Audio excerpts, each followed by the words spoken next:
उत्तर प्रदेश में 69,000 सहायक शिक्षक भर्ती मामला लगातार चर्चा का विषय बना हुआ है। सुप्रीम कोर्ट में यह मामला लंबित है, जहां लगातार तारीखों पे तारीखें मिल रही हैं, लेकिन अभी तक निर्णायक बहस नहीं हो पाई है। इस देरी की वजह से नाराज अभ्यर्थी लखनऊ के इको गार्डन में प्रदर्शन कर रहे हैं। आपको बता दें कि इसके पहले भी इन अभ्यर्थियों ने लगभग 640 दिनों तक राजधानी लखनऊ के इको गार्डन में प्रदर्शन किया। न जाने कितने त्योहार यहाँ पे मना लिए। दिन रात लगातार अभ्यर्थी डटे रहे, लेकिन फिर भी सरकार की तरफ से कोई कदम नहीं उठाया गया। सरकार की तरफ से लगातार ये कहा जाता है, जब भी अभ्यर्थी मिलते हैं सरकार के नुमाइंदों से, कि अब आपकी समस्याओं का हल कर दिया जाएगा, अब आप लोगों के साथ जरूर कुछ अच्छा किया जाएगा। लेकिन देखने को मिलता है कि ये बातें महज बातें ही रह जाती हैं, जिसके बाद ये मामला हाई कोर्ट, फिर हाई कोर्ट डबल बेंच और अब ये मामला सुप्रीम कोर्ट में चल रहा है, लेकिन फिर भी कोई सुनवाई नहीं हो पा रही। लगातार तारीखों पे तारीखें दी जा रही है, जैसा कि इसके पहले 25 तारीख को सुनवाई होनी थी, जिसके बाद एक नई तारीख मिलती है 1 मई, और 1 मई से तारीख को बढ़ाकर 13 मई कर दिया गया है। और इस तरह से तारीखों पे तारीखें मिलने की वजह से अभ्यर्थी काफी ज्यादा हताश और परेशान। इनका यही कहना है कि सरकार आखिर इनके साथ ऐसा रवैया क्यों कर रही है, जबकि सरकार का यही कहना है कि इस देश के या इस प्रदेश की जितनी भी जनता है सबको सरकार एक समान देखती है, तो इन अभ्यर्थियों के साथ इतनी अनदेखी क्यों की जा रही है। अभ्यर्थी लगातार हर एक संभव प्रयास कर रहे हैं, लगातार शासन प्रशासन की पैरवी कर रहे हैं, तमाम मंत्रियों नेताओं से मिल रहे हैं और हर एक रास्ता अपना रहे हैं, फिर वो ज्ञापन पत्र सौंपने का हो या फिर महाआंदोलन करने को या फिर प्रदर्शन करने को हो। हर एक संभव प्रयास इन अभ्यर्थियों के द्वारा किया गया, लेकिन आप देख सकते हैं स्थितियां वैसी की वैसे ही है, या यूं कहें कि स्थितियां परिस्थितियां और ज्यादा बिगड़ती हुई चली जा रही है। इसके पहले संदीप सिंह के आवास का घेराव किया गया है और अब अभ्यर्थियों का यही कहना है कि वो आगे की रणनीति बना रहे हैं। आने वाले वक्त में ये अभ्यर्थी हर एक गली, हर एक मोहल्ले में प्रदर्शन करेंगे, यहाँ तक कि हर एक मंत्री नेता के आवास का भी घेराव करेंगे अगर इनकी समस्याओं का हल नहीं होता है तब। 13 मई का इंतजार अब अभ्यर्थी कर रहे हैं। अब देखना ये होगा कि 13 मई को सरकार की तरफ से क्या कुछ कदम उठाए जाते हैं। वैसे इन अभ्यर्थियों ने पहले 640 दिनों तक प्रदर्शन किया, उसके बाद फिर से अभ्यर्थी राजधानी लखनऊ पहुंचे और 26 जनवरी होली और अब नवरात्रि जैसे त्योहार भी लखनऊ के इको गार्डन में भूखे प्यासे ही अभ्यर्थी मना रहे हैं। लेकिन फिर भी सरकार कुछ भी नहीं सोच रही इन अभ्यर्थियों के बारे में। और दूसरी तरफ सरकार बड़ी बड़ी बातें करती हुई नजर आती है, कहती है कि यहाँ पर अब बेरोजगारी बिल्कुल ही कम होती हुई चली जा रही है, शिक्षा का स्तर बढ़ता हुआ जा रहा है। अगर बेरोजगारी कम हो रही है तो इतने सारे अभ्यर्थी राजधानी लखनऊ के इको गार्डन में आखिर क्यों धरना प्रदर्शन कर रहे हैं, ये सबसे बड़ा सवाल बना हुआ है। इस विषय पर ज्यादा जानकारी देते हुए 69,000 शिक्षक भर्ती आरक्षित वर्ग के अभ्यर्थी कृष्णचंद ने क्या कुछ कहा, आप भी सुनिए। कृष्णचंद जी, आपका हमारे चैनल अटल टीवी पे बहुत बहुत स्वागत है। जी धन्यवाद मैम।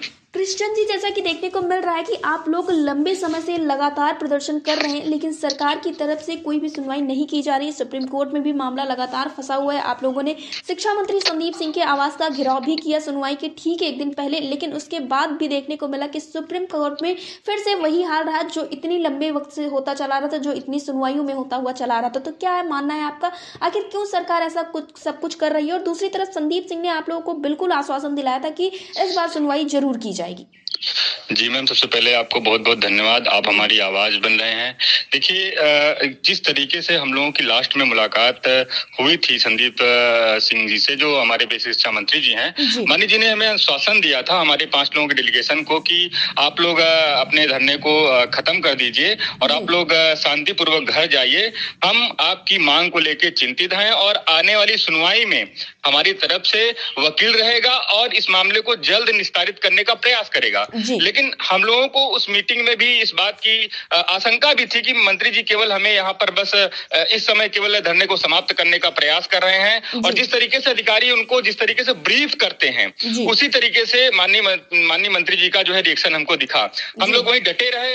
हम लोगों ने कहा नहीं मंत्री जी, आप कोई आज ही लेटर जारी करवाइए या फिर जो रिटन सबमिशन जो मेंशन एप्लीकेशन होता है, मेंशन एप्लीकेशन आप वहां पे दीजिए, जिससे हम लोगों को लगे, हमारे लोगों को लगे कि हाँ आप कुछ कर रहे हैं। जैसा कि आप लगातार पिछले कई डेटों से कुछ भी नहीं होता हुआ दिखाई दे रहा। हुआ क्या कि डेट आती है अगले दिन और किसी भी तरीके से एक भी स्टेप आगे सरकार नहीं बढ़ती है, यानी विभाग की तरफ से कोई सिंगल स्टेप नहीं लिया जाता है।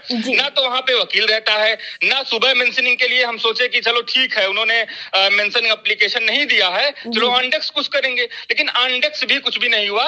यही हुआ कि पिछड़े दलितों के साथ जो लगातार होता आया है वही फिर एक बार उनको जो है उसी रास्ते पे छोड़ दिया गया है। अभी हम लोग आने वाली डेट का इंतजार कर रहे थे कि कोई 1 वीक में डेट लग जाएगी, लेकिन 1 तारीख जो आने वाली 1 तारीख है, इसको डेट लगती है कि 1 तारीख को आपका केस सुना जाएगा। लेकिन ऐसा क्या है कि बार बार ऐसा कुछ ऐसा षड्यंत्र चला जा रहा है या कोई सोची समझी साजिश के तहत इस मामले को बार बार आगे बढ़ाया जा रहा है। अब आगे अगले महीने की 13 तारीख लग गई है, यानी 13 मई की डेट लग गई है। अब बताइए, हम लोग लगातार इको गार्डन में बैठे बैठे हैं। इको गार्डन में हम लोगों का शांतिपूर्ण लगातार आंदोलन चल रहा है। हम जब मंत्री जी के यहाँ जाते हैं तो यही कहने जाते हैं, मंत्री जी आप कुछ कर दीजिए, आपके अपनी ताकत को पहचानिए, आपके साथ जो है 85% जो है पिछड़ा दलित है। यही चीज हम लगातार उनसे कह रहे हैं, लेकिन ये सरकार पिछड़े दलितों को के साथ जो है अनदेखा कर रही है। जी कृष्ण जी, यानी कि ये कहा जाए पहले आप लोगों को कल की तारीख मिलती है, लेकिन एक बार फिर से आप लोगों को 13 तारीख तक का इंतजार करना पड़ेगा। तो क्या इस बीच में आप लोगों ने कोई रणनीति बनाई है जिससे आप लोग इस मामले को और ज्यादा उजागर कर सके? जैसा कि इसके पहले आप लोगों ने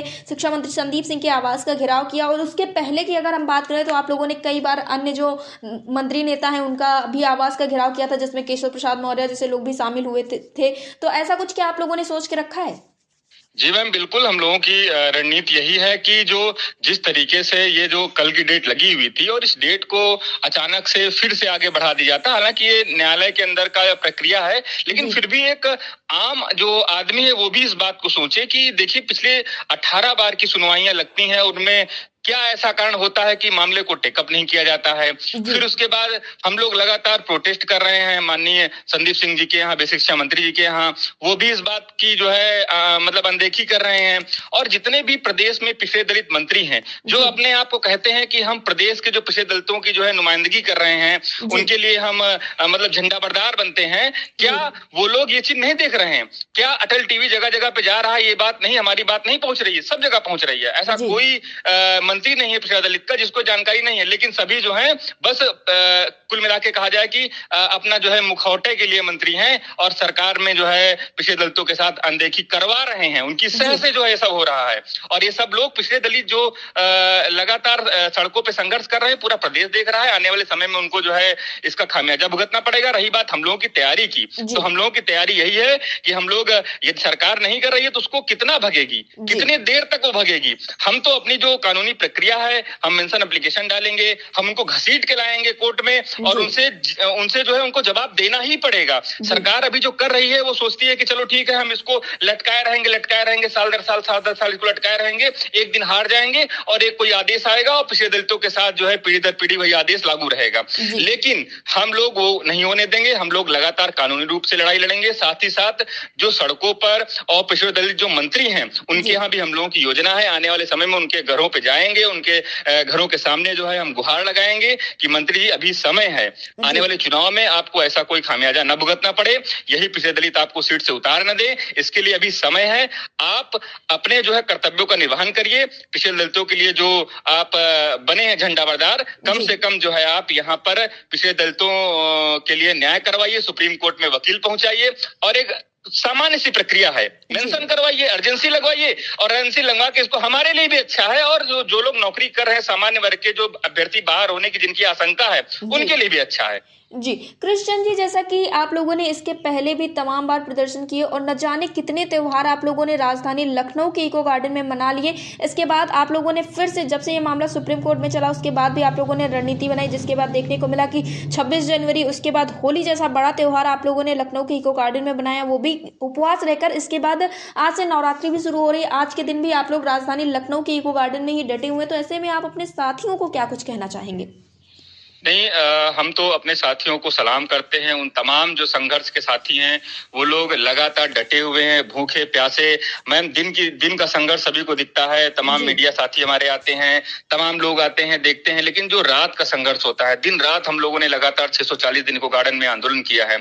दिन तो कैसे भी कट जाती है, गर्मी का हो चाहे ठंडी का हो, बरसात का हो, तमाम ऐसे मौसम हम लोगों ने जिस तरीके से वहां पर झेला है। हमारे वो तमाम जाबाज साथी जो बीमार भी हुए, इसी लोग बंधु अस्पताल में भर्ती हुए, तमाम लोगों को जो है इस समय ऐसी स्थिति हो गई है, चूंकि एक लंबा संघर्ष हो जाता है। आप मैम समझती हैं कि एक मेंटली प्रेशर भी होता है, परिवार से भी लोग कहते हैं कि कोई त्योहार नहीं आ रहे हो, कोई भी 30 त्योहार घर में परिवार के साथ नहीं मना रहे हो, आखिर क्या कारण है, छोड़ दो। तमाम जो सामाजिक लोग हैं, जो गांव पड़ोस के लोग हैं, वो भी कह देते हैं कि ये लोग जो आंदोलन जीवी हैं, ये सब चीजें जो मेंटली प्रेशर है, ये सब हमारे साथी झेल रहे हैं। लेकिन उनकी जाबाजी को जो जाबाज बने हुए जो लगातार संघर्ष कर रहे हैं उनको हम सलाम करते हैं, हमारे साथी। और लेकिन उनके अंदर जज्बा लगातार दुगना होता जा रहा है, क्योंकि ये पीढ़ी दर पीढ़ी के लिए आगे मिसाल बनेगा। और हम ये लड़ाई केवल अपने लिए नहीं लड़ रहे हैं, ये लड़ाई केवल हमारी नौकरी की ही लड़ाई नहीं है, ये लड़ाई पिछड़े दलितों के हक को लूटने वाले लूटने वालों को जवाब देने की लड़ाई है। जो बाबा साहब के संविधान में जो हमें अधिकार मिले हैं, उन अधिकारों को कोई ऐसे छीनेगा तो उसको ऐसे नहीं छोड़ा जाएगा, और हम लोग लड़ने का काम करेंगे और इसको हासिल करने का काम करेंगे। और माननीय सुप्रीम कोर्ट इस बात का जो है जवाब देगा, जैसे हाई कोर्ट ने कहा है कि जो भी संवैधानिक अधिकार है पिछड़े दलितों को उनको मिलना चाहिए, वही मैम आगे देखने को मिलेगा कि जो माननीय सुप्रीम कोर्ट है वह भी हमें न्याय देगा। और हम लोग इसी बहादुरी से हमारे साथियों को और जो है हम लोग साथ देते रहेंगे, लगातार जो है आंदोलन करते रहेंगे। जी, कृष्ण जी, एयरटेल टीवी से जुड़ने के लिए धन्यवाद। धन्यवाद।